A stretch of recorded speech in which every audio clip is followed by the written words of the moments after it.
මේ වෙනද වගේ අපත් මේ අදන ෂූටිං පර්පස් වලටම තමයි ඇවිල්ලා ඉන්නේ. දැන් ඉන්නේ අපි එපින් ෆොරස්ට් එකේ. දැන් පේන ඇති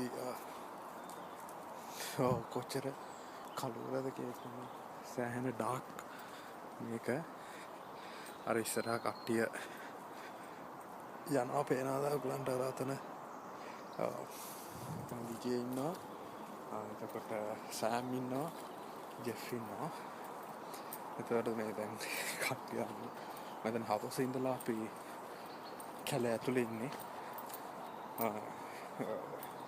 ටිකක් සීතලයි මේක. කැලේ ඇතුලේ ඉඳ ගොඩක් සීතලයි. දැන් වෙලාව 7:30 විතර ඇති. සමයකත් පොඩක් සමයක ඉවරින් හින්දා ඉක්මන කලවරත් වැටෙනවා.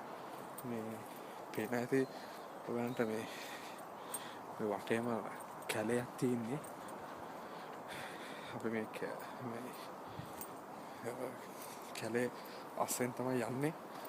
තාම පොඩක් එළිය තියෙනවා. හොඳ නැහැ.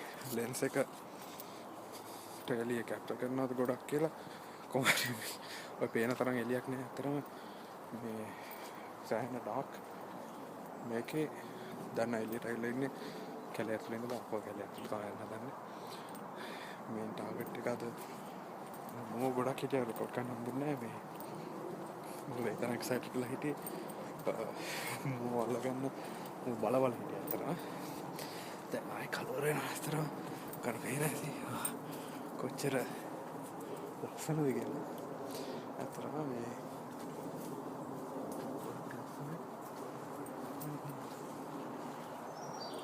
කැලේ අතර සමහරවිට ගැටේ අනෙක් තුවක්කුව තියෙන්නේ. ජෝගියත් ඊළඟ තුවක්කුව මේ අපි යන්න හදන්නේ මේ පැත්තට.